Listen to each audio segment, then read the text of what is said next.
Hello, my name is Erika Forzani. I am Associate Professor at Arizona State University and co-founder of PRISE.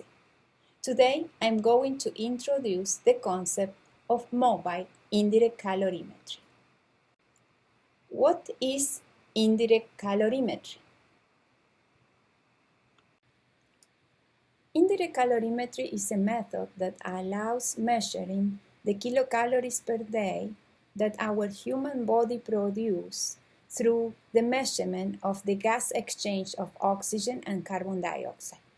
This is possible because in the process where we consume food, we also consume oxygen to produce carbon dioxide and ATP molecules that are sustaining metabolic functions and our physical activity. The food we don't consume, we store as adipose tissue. In other words, our body functions as a combustion machine where we put fuel plus oxygen to produce movement, which is energy, with carbon dioxide. If we don't consume the whole fuel, we store the fuel. So through indirect calorimetry, we can measure the amount of energy produced by the human body of the machine or the machines through the gas exchange of oxygen and carbon dioxide. This amount of oxygen consumption can be measured as consumed oxygen rate, and the amount of carbon dioxide can be measured also as produced carbon dioxide rate. Both are indicative of the amount of ATP production rate, which are the kilocalories per day.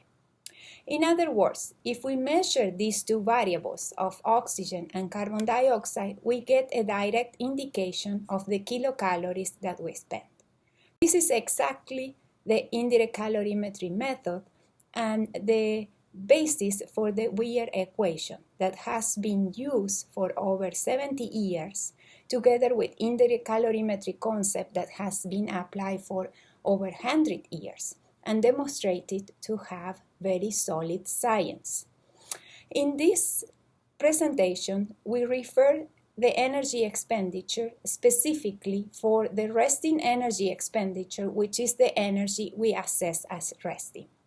This resting energy expenditure, REE, is also known as resting metabolic rate or metabolism. The resting energy expenditure can be affected by multiple factors such as genetics, hormones, diets, drugs, substances, medical conditions, the behavior, environment, exercise, our body composition, and physiological conditions such as a pregnancy. How science-based professionals can practice indirect calorimetry. How we can succeed in a weight loss. Here a case of successful weight loss. So you can see the patient decreased 27 pounds. Now, what did patient do is actually detecting the metabolic adaptations while the weight loss process was ongoing. Not surprisingly, metabolic adaptation was detected as we can see, a decreased trend of REE is observed, which is expected for a 10% weight loss like in this case. The patient in this case avoided the weight plateau because the REE was measured and the physical activity was increased to compensate for the metabolic adaptation over time. So how this could have been achieved? Simply, because the total energy expenditure was estimated. This can be done by measuring the REE and also by estimating the physical activity energy expenditure, which can be done using the REE, evaluating lifestyle, and evaluating the METs, which are the intensity of the physical activity for a structured exercise. So when all this evaluation happens, the total energy expenditure is known and the food intake can be personalized for this specific individual.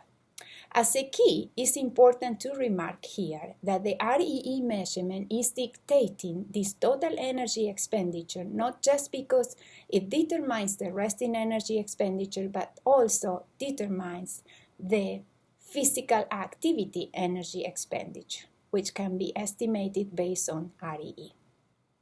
Once the best personalized caloric intake is assessed, the important point is track the resting energy expenditure over time to detect any possible metabolic functions and then adjust the calorie and diet based on REE measure. How can we measure REE? Wearables, handhelds, desktop instruments, metabolic carts, and wireless instruments are all indirect calorimeters. All have a big spectrum of affordability as well as maintenance and calibration cost.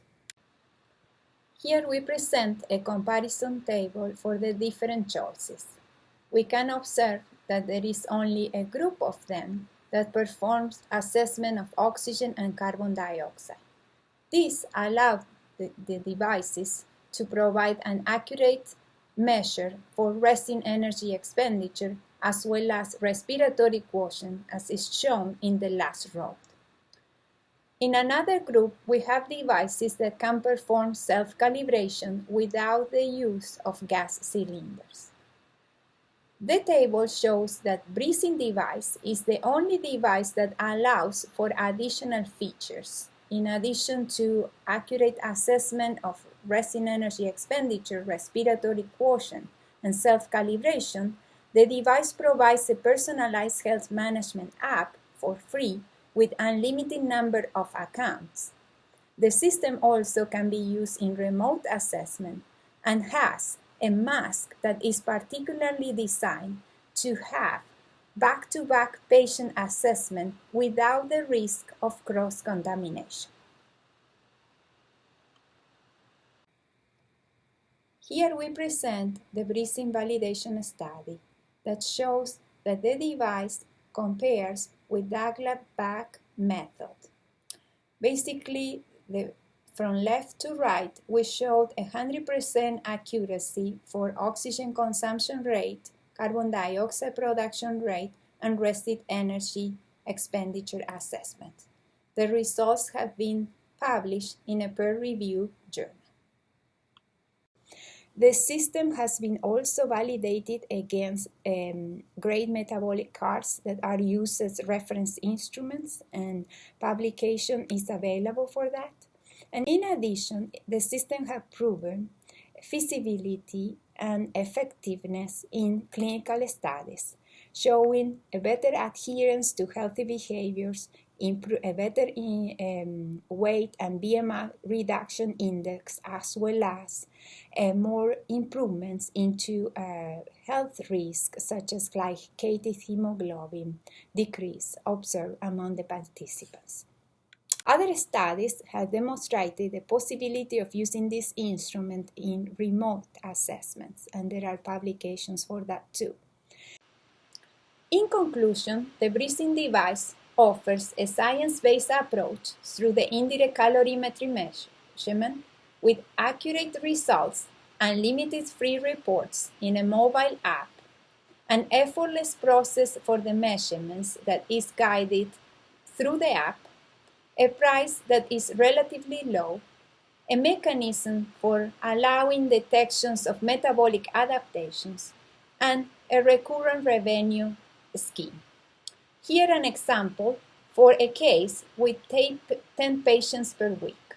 You could get $30,000 plus if you get reimbursement through the health insurance, or $60,000 plus if you charge $140 cash per test. This is the summary for breathing. You can find more information or contact us at info@breathing.com. Thank you so much for your attention.